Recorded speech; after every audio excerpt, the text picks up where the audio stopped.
He's like, guys, please set the expectations low. And here we well, yeah, he whispered all of us. Anyway, we'll talk about that soon. In the top left side of Death Aura, we're looking at the main base of the man with a green screen because he is a professional streamer. First of all, our Zerg from Mexico, it's Jimrising. Okay, but can we zoom in on Jimrising one more time and take a look at that clan decal? Is that a gorilla? Yep. Or monkey, I guess. Well, there's different types of monkey, right? I think that's the default monkey. Down here in the bottom right-hand side of the map, we have the red Protoss player. He is Darkness. Wait. Can we zoom in on the decal of Darkness? Is that?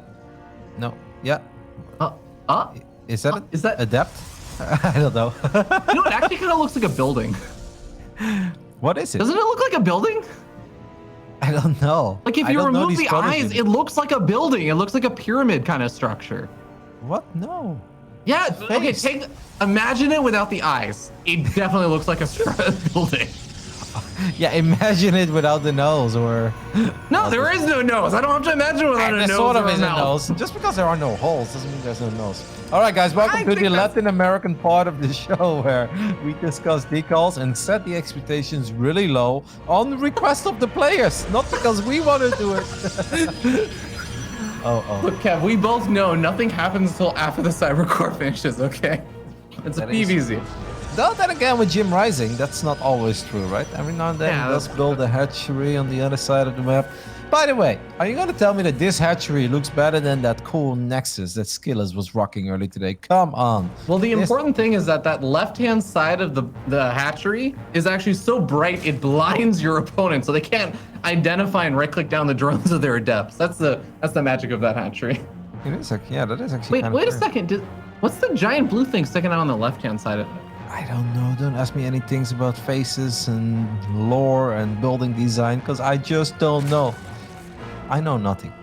I'm almost as bad as Rainer, who didn't know how much HP a Zergling has. Believe it or not, guys.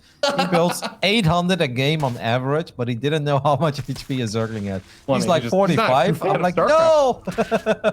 It's just like how Roddy doesn't know how many hexagons are on a soccer ball. Like, can you even say he likes soccer? Not totally the same, but you know what? I'll let you have we got double Stargate opening here, which is gonna get immediately scouted by Jimrising. But wait, are you drunk? That's not a double Stargate opening. Oh my god! Oh, you know, I saw the Stargate finishing, and I looked at the production tab because you know, of course, I'm not gonna have my hand on the mouse or the keyboard here. We have a wonderful observer being paid to do this all for us. So I looked at the production tab, and I saw Stargate in production. So I'm like, oh, that's one, and there's another in the production tab. I appreciate it, Frederick, because normally the chat is always like, is Roddy drunk? Is Roddy tired? But now you're just coming across like the drunk guy, and I like that, actually. I'm here to make you look good. The two adepts are going to shade into the main base, and they get a pretty sweet position there behind the mineral line. This is already a decent start, especially if both adepts can get out of there. That should absolutely be the case. I would cancel the shade, exactly, because they've got beautiful positioning in the main base. 4 drones going down. I mean, Ravi, I don't want to be that guy, but these are things that happen when you focus a little more on streaming. Happens to me every game. Yeah, I do think there's an opportunity for them to maybe kill a few more, but Jimrising definitely losing 4 drones is not the ideal opening over here. He's gonna have the spore calls already started on up, having scouted out that Stargate, so knows there's gonna be that Oracle follow-up, and they have a decent number of lings being made for someone that just killed both of the adepts. Yeah, well, that's because he wants to cancel the Nexus, I guess, but that's going to be very hard against a double Oracle opening. Now, obviously, if the Oracles go on an adventure to the other side of the map, and maybe one of them goes down to Spore Crawlers and Queens, but there's even a safety Void Ray being produced as well. Darkness, yesterday he displayed us quite a bit of Oracle into Void Ray. It didn't really get much done, but I did kind of like what he was going for. This game, I think he's going to be totally fine. So that Void Ray is... the Oracles have to come home again. Yeah, I think he's going to be able to get one of the Adepts here. It does open up the way for some of the links that attack the Sentry. But with the Shield Battery finishing up, it seems like it's unlikely to get a whole lot more done. The Oracles do, like you said, they pull back. Even if they didn't end up needing to be back home, just having them return home is going to open up the opportunity to get up more defenses back at home, get up an extra round of those queens, and just be generally more prepared for this. Yep. No, I gotta say, that actually worked out quite decently for Jimrising. Even though he didn't get the kill on the Nexus, he just bought a lot of time for himself on his side of the map. You can see the Darkness, he was a little bit worried. I know some people might be like, well, only 5 or 6 Zerglings were left. Why did the Oracles turn around? That's because we see everything, but Darkness didn't see everything. And there are some moments where 18 more Zerglings show up from the left, and then all of a sudden your last adept goes down, the sentry goes down, the battery goes down, and you could be in danger of losing the Nexus and maybe even the game. So I understood that he played it very safe there, even if it wasn't necessary. Yeah, Oracle's going to find an opportunity to dive into the main base and get a couple of drone kills. Right-clicking some down. 2 queens already working away at those Oracles, though, along with the Sport Crawler. Barely doesn't kill the Oracles, but one of them sitting very, very low in hit points. Gonna need some time to regenerate those shields. While the Lings on the other side of the map, kill off 1 migrating probe, but not a whole lot more, but there are a lot more Lings coming, and the Void Reef's on the other side of the map! Yeah, I guess it's pushing back the creep with the Observer. I actually kind of like that move as well. Darkness is really showing us a couple of cool little things, even though the Observer's out of position. I think he'll be safe against the Zerglings. If he just dove on the 3rd right now before this next warp-in happened, I actually think he would just killed every sentry. Yeah.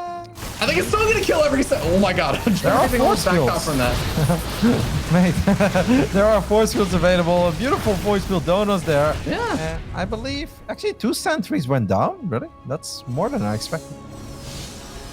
Yeah, I guess so. And actually, it was some of the sentries that still had some energy left over because there's only 1 sentry with energy left now. So, all right, more sentries get warped in, and with the second immortal or the first immortal now it's still out. This does seem like it's going to lead into a nice little push here from Darkness.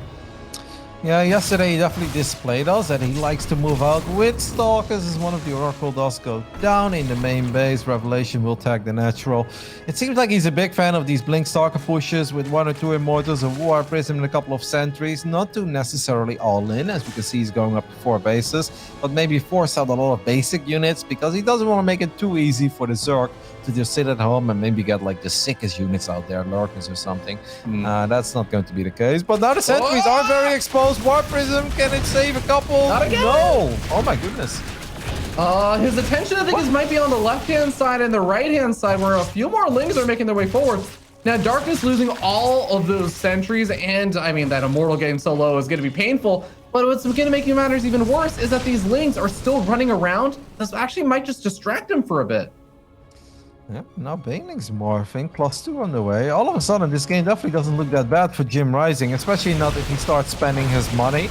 The only thing is, like, Ling Rev Jabane is awesome against, like, 3-base Protosses that are not very rich. Against a 4-base Protoss with double Robo, I'm not really feeling it, unless you're an absolute master of engagements and multi-prong attacks. But I feel that Jim is a little bit more about the straight-up fights normally, so I think he's going to have a very hard time tackling an army that has a lot of high-tech Robo units inside of it. I'm definitely with you there. And it does seem like he's finally going to start getting up some other forms of tech. He's getting up the Infestation Pit. I actually got it on the Hydra Den as well. A lot of his upgrades are finishing on up. Is he actually going to try and commit into this? I don't like that. That's a lot of cannons, and there's a couple of batteries as well. Of course, overcharge is available too. I don't know about this one, Jim. He does have 81 drones, and he is dropping the Infestation Pit during all of this, and I am very happy to see that, because if he was stuck on this comp, I mean, eventually he's just going to get absolutely roasted. Right now he's going to try his luck, but I'm still with you, Robbie. I'm not feeling this effect. Yeah, there's some Balins trying to run into the 3rd base at the same time. So, well, with those also connecting at the same time as the Balins over the 4th base, wow, that is a lot of worker damage done. Jimrising is actually getting way more value out of this than I expected him to get. And sure, he's going to pay the price with a couple of roaches in the end, but those Banelings into the 3rd were a very nice touch, and it distracted Darkness. He tried to save them. It was a little bit too late to save them. And then he was actually able to kill all the probes at the 4th base as well. No, let's go, Jim. That was very good. Yeah, definitely going to work out well for him in that regard. Now, one of the dangers, like you said, is losing a lot of that army supply, and also the fact that when you're on a Protoss on 4 Nexus, you can replenish those probes pretty quickly, and that's the hypothetical if you are consistently making probes out of all those Nexus. So Just 2 at a time coming out right now. I wonder if Darkness just feels like he's gonna need to go for a big push out. He's even going back into Immortals after just getting up 3 Colossus. Yeah, I don't mind having a few more Immortals in the mix. Otherwise, sometimes Roaches can become very difficult. And Immortals are pretty decent against Banelings as well, right? Especially with the barriers. I mean, Darkness is scouting, and he's like, uh-oh, Hive is on the way. That probably means I need to get going with this army. Because this army is excellent against lair attack. But if Jimrising gets Vipers out, then these Colossus all of a sudden are not that intimidating anymore. We do have a couple of Zealots on the top side, getting some decent damage. Yeah, getting a couple of pickoffs here and there. At the same time, it looks like the Embroiderer is harassing some of the Banelings. The Darkness is getting Jimrising to pull all the way back home. He's going to give himself a little bit more breathing room, while that Warp Prism is going to be able to get out of there safely. I mean, there's not a whole lot that's going to be able to take care of it in that dead air space. The more I see of these hatcheries, I gotta admit, they're kind of growing on me. Maybe they're not as bad as I thought they were. The command center, though, I will never get on board of that one. We do have a little Zealot warp in. It's actually kind of all choked up over here, so the Hydras and the Link should be enough. At the same time, though, the main Protoss army is going to try to make magic happen. Look at the Colossus doing work against the Zerglings. The Roach count isn't that high, but Banelings is still crashing in. Oh no, he needed like one more force field there on the top side. Still not a bad fight for Darkness. And Jimrising is remaxing on 60 Links, but Links are not going to get the job done. He needs to take out the Colossus if he wants the Links to make magic happen. Yeah, the flank is going to try and be able to focus fire down one of the Colossus. Second Colossus also getting focus fire down. It ends up falling. The Lings are now coming in. Have enough Colossus been taken out? Immortals are starting to fall, but more reinforcing Immortals coming in from behind. This is getting super scrappy for that one Colossus. Holding strong. 53 kills, 54 kills on that Colossus. Oh my goodness, this one Colossus is literally winning the game here for Darkness with 54 kills. Queens are now going to show up as well, but that's just a little bit too late. No transfuse was given. Look at him microing his Colossus. He's like, this is my hero. This feels like a Warcraft 3 battle right now. He's like, I just need to keep my Archmages alive and then I'm going to be fine. Well, the Archmage is staying alive. Darkness, even though he was down like 35 workers, gets the W right before Jimrising gets all of his high-tech units out. Whew, I gotta say, he was in trouble there, though. Yeah, it looked so scary for a moment there. When the Banelings are able to bypass that one little gap with the force fields, knock their way into the sentries, take out all the remaining force fields, I really thought, you know, Jimrising was doing some nice moves, setting up a flank and everything, but my God, Roddy, those Colossus. Yeah, the initial hits were already so good because Jimrising was incredibly heavy on Zerglings, and then he remaxed on Zerglings as well, and I was like, well, that's great if all the Colossus die, because then you can surround the Stalkers, but if even just one of them survives, and that is exactly what happened, then the Link remax is really just not going to get the job done. I honestly don't get why so many of the Zergs, whenever they reach Hive and they go up against these kinds of armies, they're like, all right, Ultralisk Cavern. I'm gonna bank up some money for Ultras. It's like, just get 2 Vipers first. Like, the Vipers you don't need any building for. And like, even if you drop a Blinding Cloud, that's already really going to mess with that Protoss army. But getting an Abduct on one of these Colossi would have made his life so much easier. And that's really all he needed. Yeah, I'm with you, Roddy. You know, there's an old saying from Wings of Liberty that I think you'll be familiar with, is that a Zerg player either wins the game with the Ultras or they throw the game with the Ultras. I still feel like it's oftentimes true to this day, but yeah, it's a bit rough. I do think I mean, it goes for most units, to be fair, right? It's like, you either win the game with the Colossus or you lose with them. I don't think most people would be like, well, I either win the game with the sentries or you throw the game with the sent. I feel like it's usually for some of those higher tech units, but yeah, that's fair. I don't know if that's how the saying went. Like, if that's really the saying, that's a terrible saying. It's like, well, yeah, no kidding. They're either winning or losing. It's like, what else do you expect? Like, I'm going tier 3 so I can force out the draw, okay? Like, if I can just get my Tempest out, this will be a draw, and that's what I'm aiming for. Like, look, I think the point is that it usually ends up being either extreme. Like, you either overwhelmingly win or you like overwhelmingly lose and you look really silly.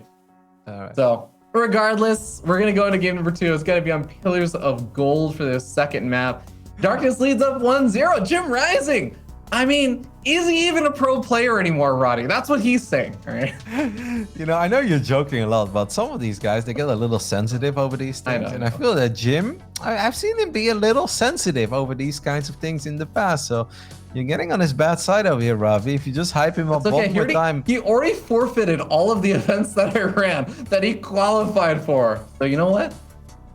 What could happen? All right, you know what? I'll join you in the hype. Guys, Jimrising is on the ropes. Can the greatest Mexican Zerg player of all time turn it around? Well, he's down 0-1 against this man. In the bottom left side, hailing from Chile, it is Darkness.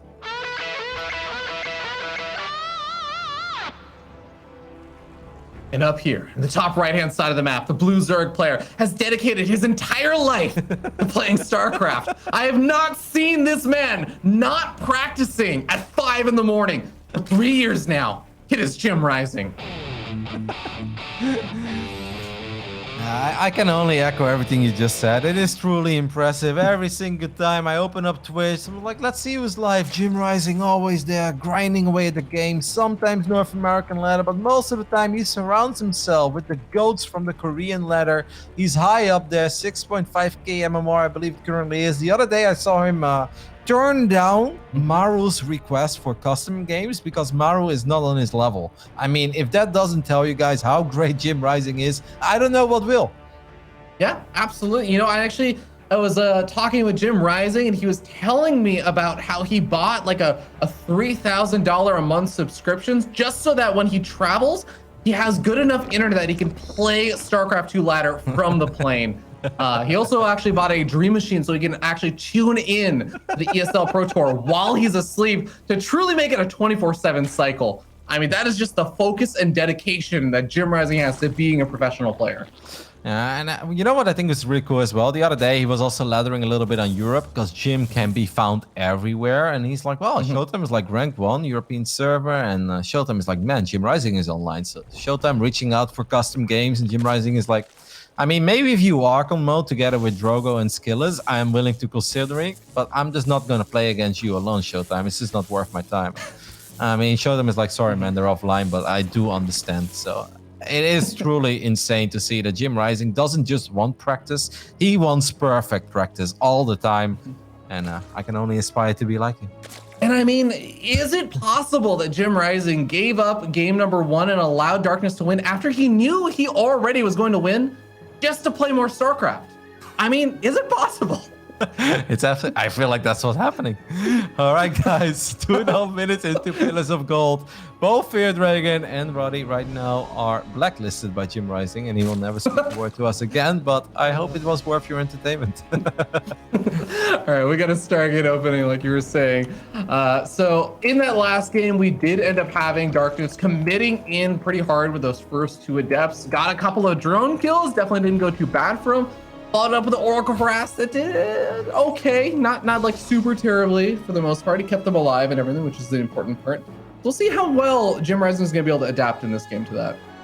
Yeah, it's really funny because I feel like there are 2 types of Protoss players. The Protoss players who are super careful with their adapts and it's like, oh, I just want to see if I'm getting all in or not. Nope, everything is fine, cool. And then they use those adapts to go up to 3 bases at home, and that's pretty much what they use them for. And then you've got the YOLO Protosses that are like, shade them in, let's get some drones. And there's a 3rd type of Protoss, and it's my favorite one. And I actually think Neeb is in this category, which I really appreciate about him, where they are just, it feels like they actually just flip a coin every single game, and they're like, will I commit in with my Adepts this game? And they actually just alternate constantly, and you're always predicting like, are they actually going to finish the shade? They might. We've got the Evo Chamber going down once again relatively early on the side of Jimrising, so this could be another +1 Zergling build. He does just like these kind of builds. Obviously, once you get +2 melee, your Banelings are very intimidating and it can do a lot of economic damage. Sport Roller is, I mean, that's his perfect timing, but that's what we expect from a guy who lives and breathes StarCraft 2. Such refinement. I mean, how many times has he defended against an Oracle Harass? I mean, it must have been at least 500,000 games at this point. Well, the Zerglings are in position to prevent Darkness from going up to 3 bases a little easier than he should. Darkness is once again going for that double Oracle into Void Ray build. Oh no, the Oracle goes down in the main. That's a little bit sloppy on the side of Darkness. Darkness is going to try and establish his third base. He does still have one of the oracles back over here at home. He's going to activate that pulse orb, forcing Jimrising back, so that will guarantee his third base should be able to get out, especially with Jimrising just adding on more drones. 8 links is not going to be enough anymore to really contest that. But Hustlin' Melee getting started on up, so Jimrising looking to go into that strong mid-game army that we end up seeing a lot of Zerg players go for, adding on a decent number of lings. I'm expecting usually a Baneling Nest, and we're touring for now. Yep. I guess Darkness is a little bit afraid because he does know Jimrising is a Zerg player that loves to produce a lot of units in the mid game as well. Jim also loves mutas, by the way. We haven't seen any mutas in game 1. I wouldn't be super shocked to see him do something very cheeky and get a Spire and maybe get a couple of Mutalisk out at a very odd moment. We'll see. Yeah, I know he... whenever I think of Jimrising and mutas, I'm usually thinking of a ZVZ where I know he loves making them, but definitely PVZ, you can see it popping on up here and there. Well, you know what, Kev? You called it. Spire's gonna be added on. Yep, he was taking a lot of gases, and when I saw him taking his 5th and 6th gas as well, I'm like, well, either he forgot how to do Link Vein Ravager, or he's going mutas this game. And that's indeed what it's going to be. And it's not bad, because don't forget, one of the oracles went down, so it's a little less likely, right, that one of the revelations is going to land on that Spire, and the Darkness is going to be aware of this. Yeah, but Roddy, you forgot that now Void Rays have a speed buff, so they are going to be moving around and scouting out, so... no, but the Void Ray is going to be able to pick off a couple of outer overlords, like you were talking about in the last game, picking off some creep tumors here and there. Nice little use of the Void Ray. Well, you were bringing up the Wings of Liberty sayings of Ultra either win or lose a game. I've got another one for you. This one I think is actually a little better.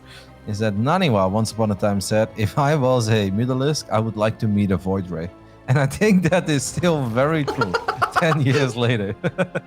Is that a saying? I've never heard that before. But... Really? No, that's a classic. If I was a Mutalisk, I would love to meet a Void Ray. Okay. All right. Well, I agree with it. It's not wrong, but I mean, how do mutas fare versus speed Void Rays, Kev?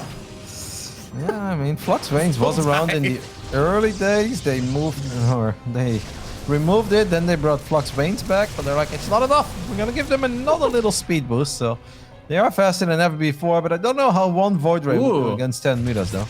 These Hussein Phoenix are gonna catch wind. If he was paying attention, he should have noticed the muta just popping out right there, so Darkness, he's already getting up some cannons inside his mineral lines. It does seem like he's starting to get up some defenses. Remember, already has that Stargate out. Could start some of the Phoenix production if he really wants to shut down these mutas. Maybe he feels very confident in his Blink Stalker movement. That's possible as well. One of the sentries does get caught. I feel like a lot of these games end in base trades, by the way, because right now I don't think Jim can really fight the army straight up. Jimrising does end up losing to Mutalisk, but he does show up in the natural before this cannon is done.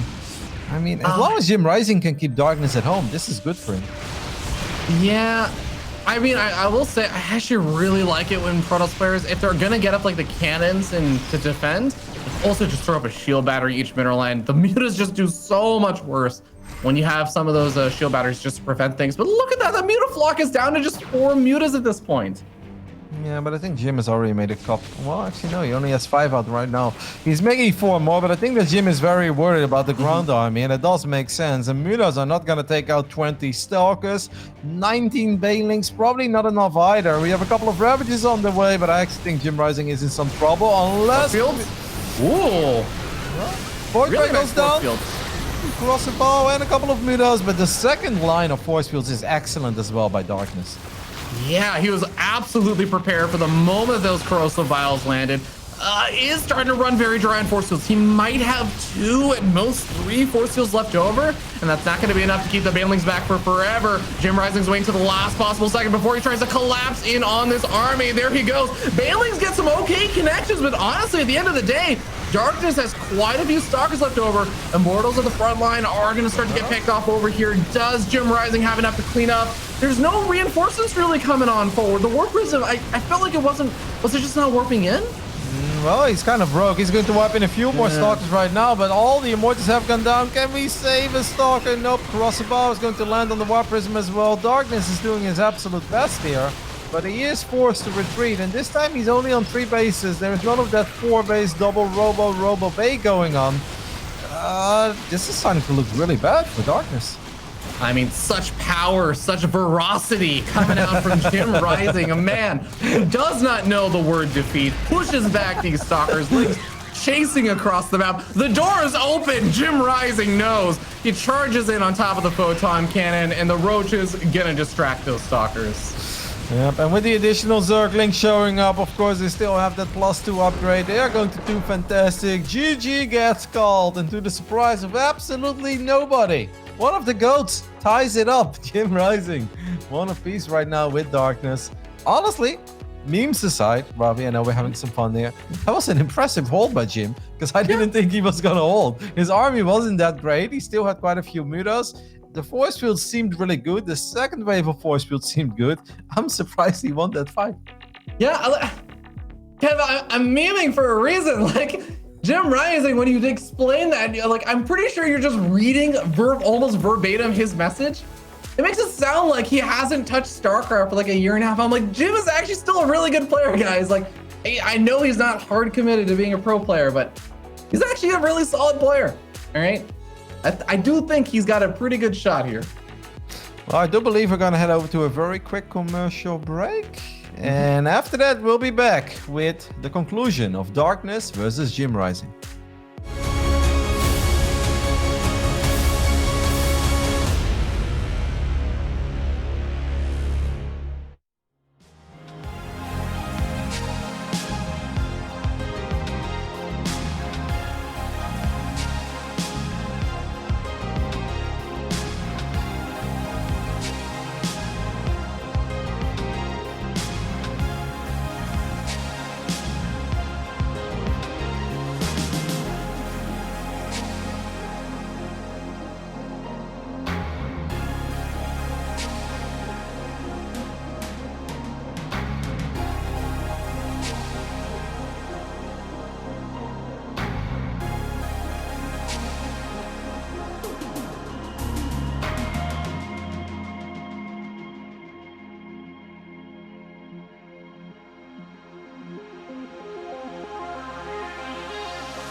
Welcome back, ladies and gentlemen, to the DreamHack Masters Latin American side of the broadcast. We are moving into game number 3 after 2 very interesting games of Jimrising versus Darkness. 2 absolute legends here, fighting for their lives. Remember, this is an elimination match. And funny enough, on the other side of things, guess what, Roddy? I just looked at the score. A special versus Eric. Can you guess what it is? 2-0 special? It's 1-1. Special Eric. They're in game 3. All right. Well, check that out. That is happening over on the B stream. If you guys are wondering, why are we not doing Special versus Eric? Obviously, those are, the bigger names, and Special is definitely the best player of the 4. Everybody knows that.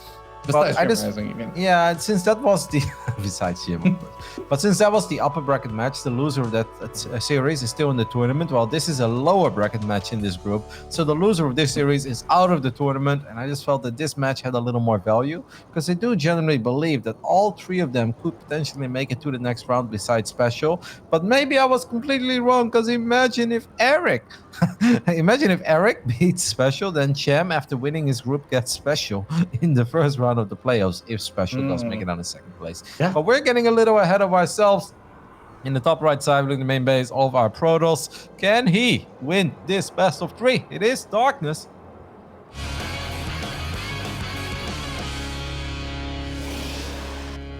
Down in the bottom left-hand side of the map, the blue Zerg player, so good, he had to do other things to give his opponents a chance to beat him. It is Jimrising. And if you guys just joined us and wonder why we are being so silly, Jim put in a request, not just to me, but to the admin as well, and to everybody else in the lobby. Guys, didn't message me, all right? That's because you joined much later than everybody else, I think. And he's like, please let everybody know at home that I'm just not as good as I used to be, and I'm retired, and I've been seeing very mean comments, and I don't like it. And Fear Dragon took that as I'm going to hype him up more than I've ever done before. But Jim wants us to know that he is focused mostly on streaming and being a commentator and trying to do great things for the Latin American scene. Which I actually think is absolutely true. Like, he is... being a pro player is not his main focus. I want to give him credit on that. It's just... it's funny when he's like, I'm not that good anymore, guys. Like, don't have any expectations for me. And I'm like, Jim, like, look, I get it. You're a great commentator. You're a great content creator. You're firing off some sick Dragon Ball Z memes on Twitter and everything with your video editing. But it's okay. You're allowed to have fans of people watching you play. Like, that's allowed. I know. You don't have to be the best player in the world for people to enjoy your gameplay. And I definitely think that Jim still has a pretty entertaining style.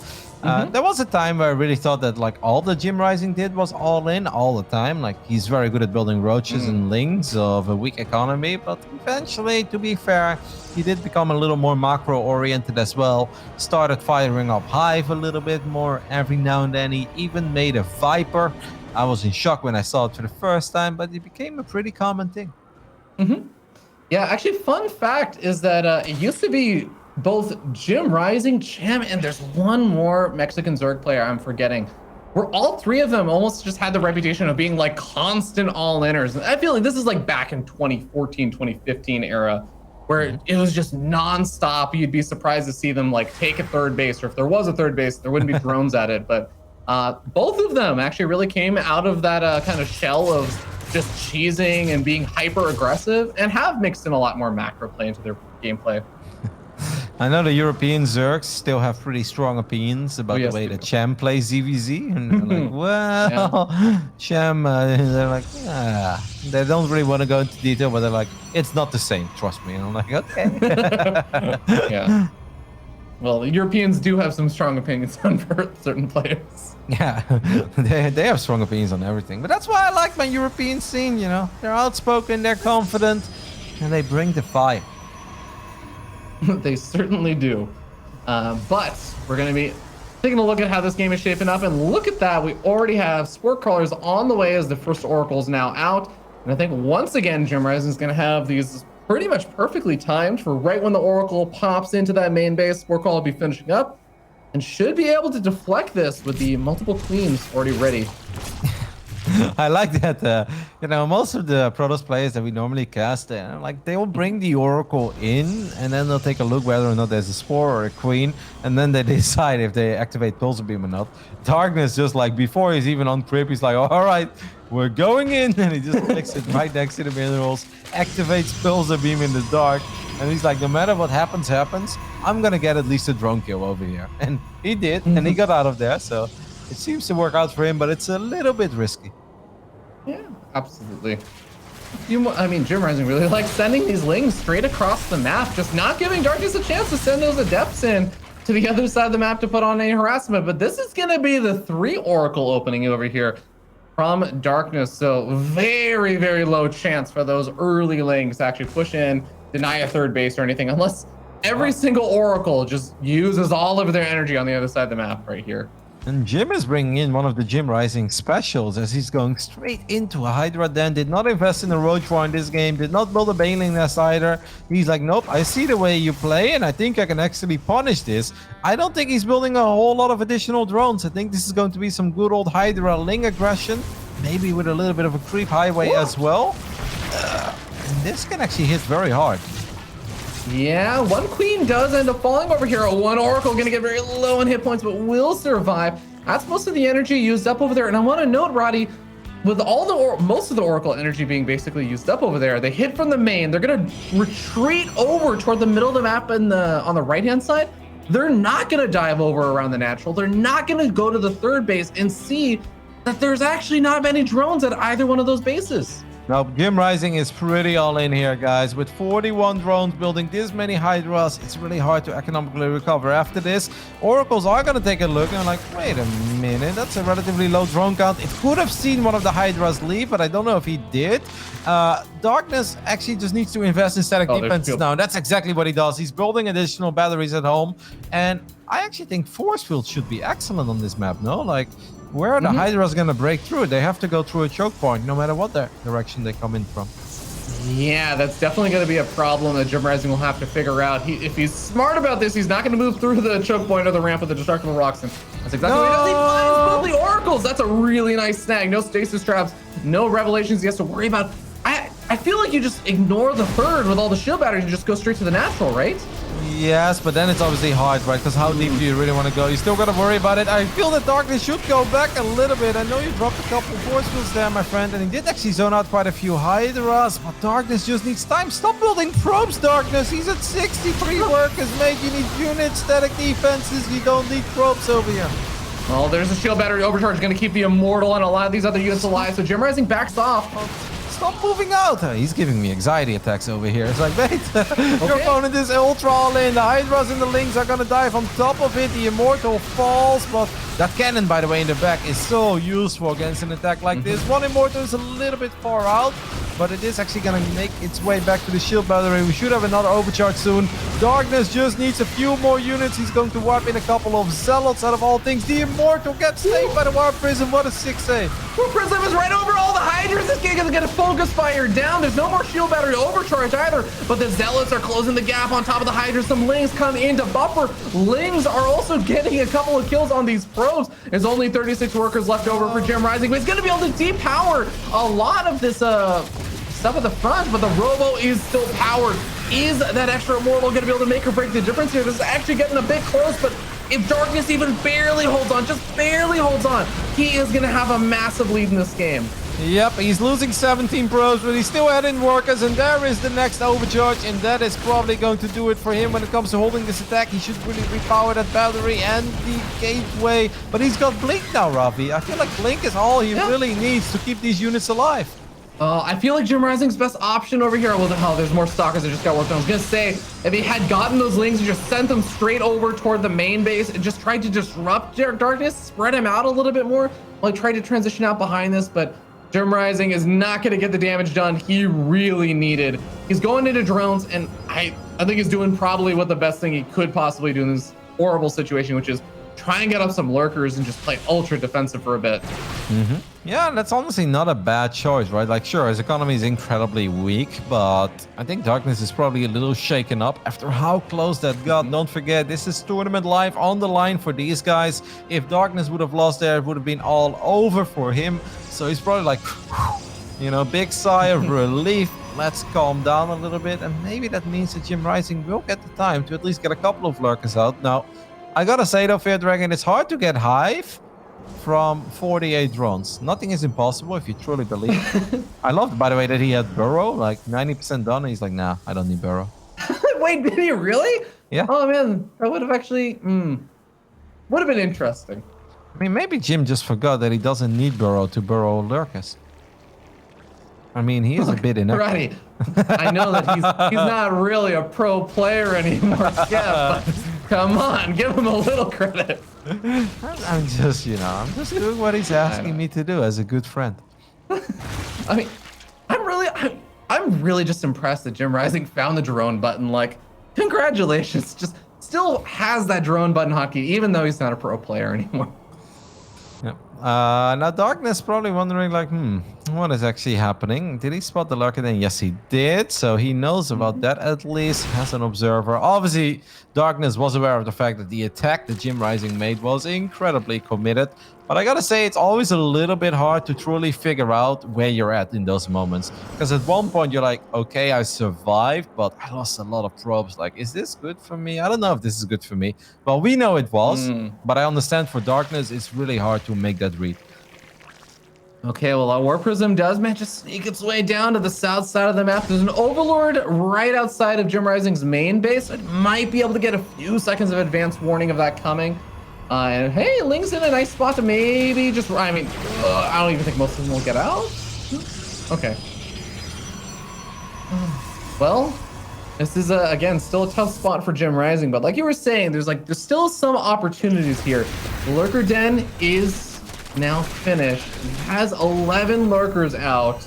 That's a lot, actually. I mean, if those lurkers get in a good position, who cares if they don't have the hive upgrades? 11 lurkers is still 11 lurkers, and they're going to absolutely obliterate most ground armies. The immortal count is currently at 3, so that's not like super intimidating. Now, obviously, with 3 Archons in the front as well, it's going to make it a little bit harder.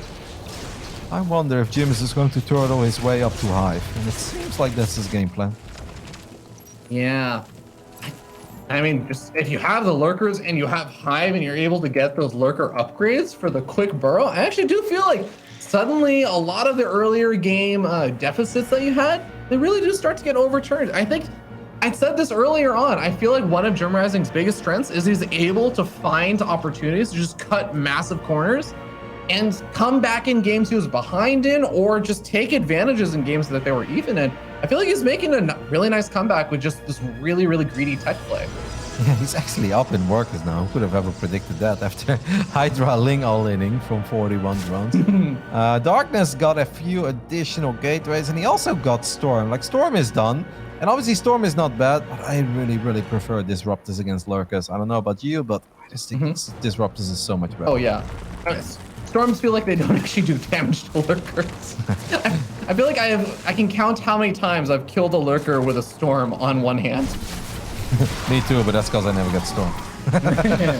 That's true.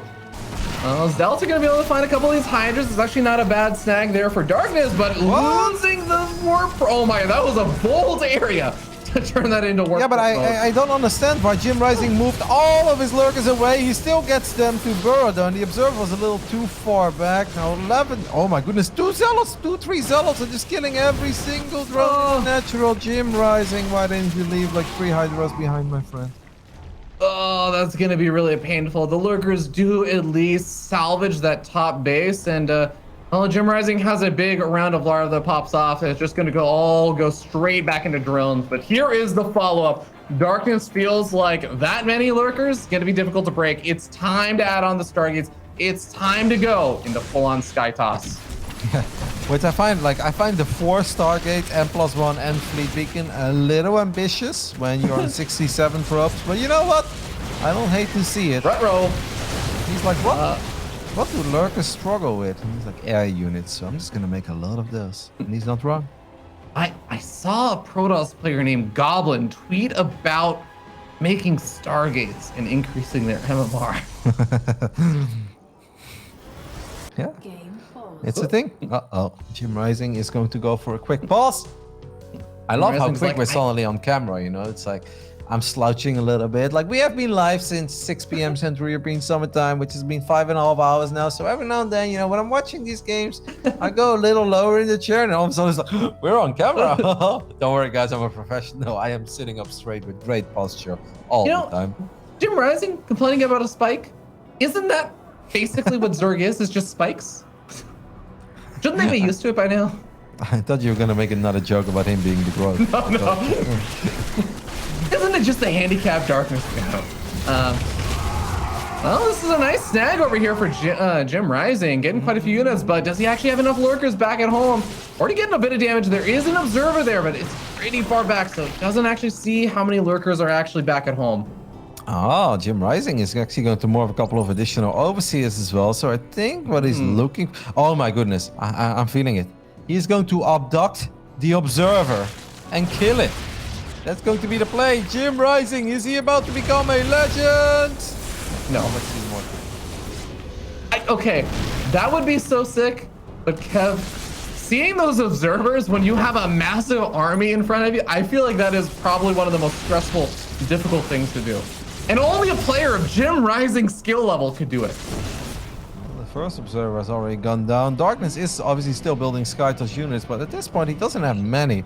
Carriers are great, but one carrier with only +1 air weapons is not the sickest thing ever. Whoa! These lurkers get in an early position. I'm still a bit worried. We do have a feedback on one of the Vipers. Fear Dragon, this could be it. Who is taking it?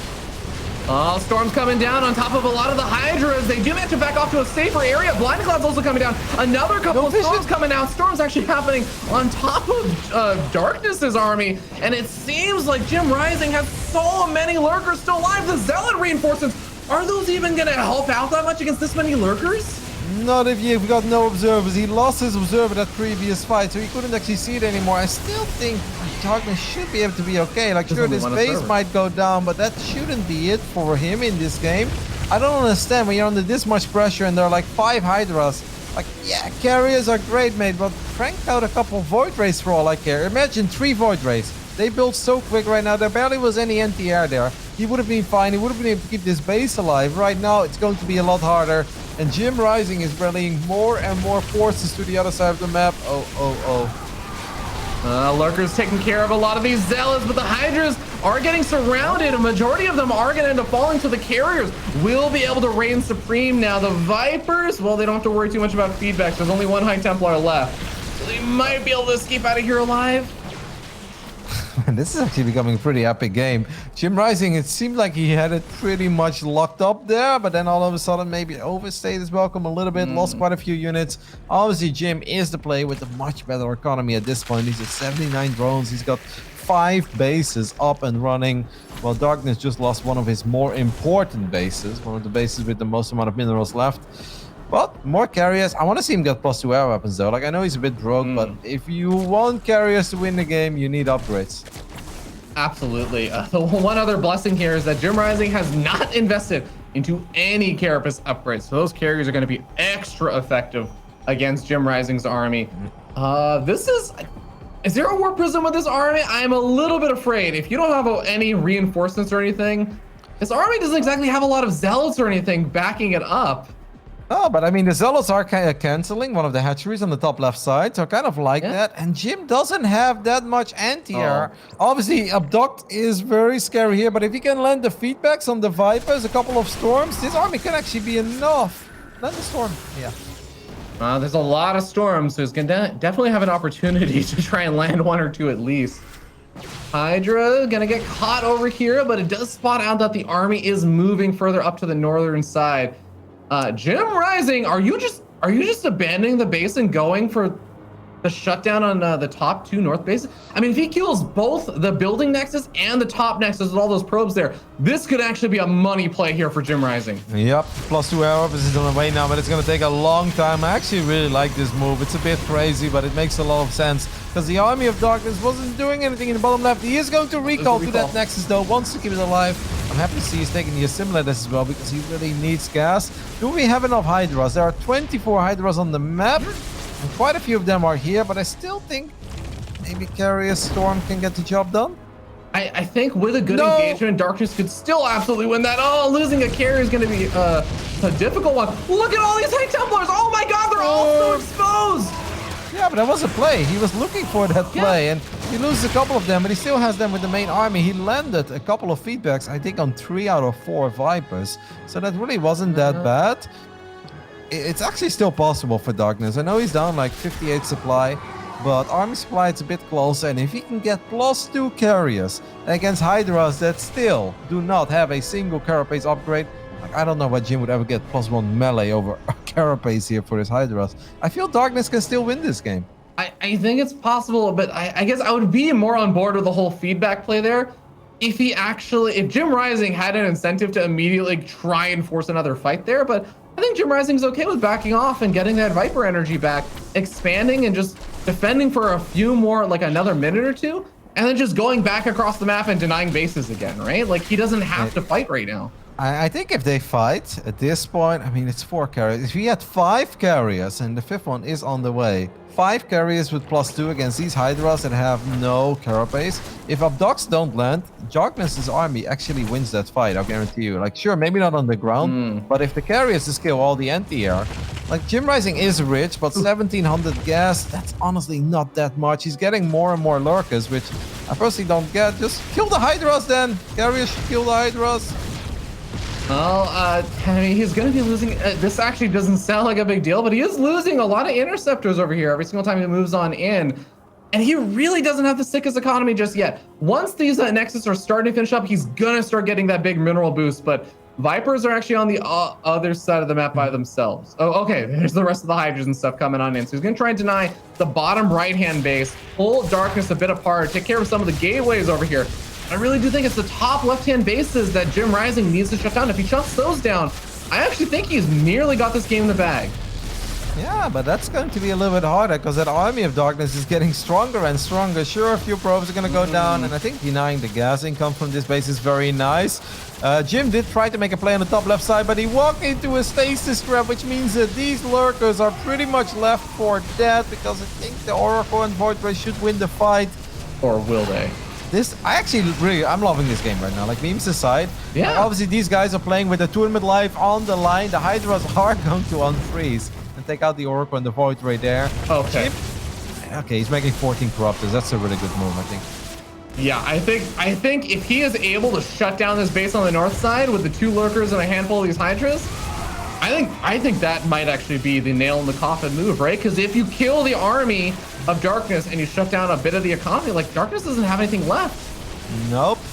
And the Corruptors are now going to look. They're looking for an Abduct, by the way. We're going to get an Abduct on one of these carriers. The Corruptor count is decent, but it's honestly not that high. And they lack upgrades. They really fight Darkness. Please fight, mate. Man, he can fight that. This army is so much better. Why doesn't he fight? Yeah, he's going to give the carriers time to remake any of those interceptors he just lost. One of the carriers is a little bit lower in hit points, but I guess he's really just afraid of the storms. And he's going to get 1 carrier, 2 carriers, is finally getting some damage done. Jump on that army. Okay, he's going to land the feedbacks. Well done there, but... Oh, man, I don't know why he's so afraid. He doesn't believe in these carriers. There's like no anti-air. Like Corruptors are 0-0. They're about to have +1, and that's going to make it a little bit more doable for Jimrising, who's going to go for it one more time. Good engagement, of course, with the Corruptors here above the probes. So you want to storm your own probes, be my guest.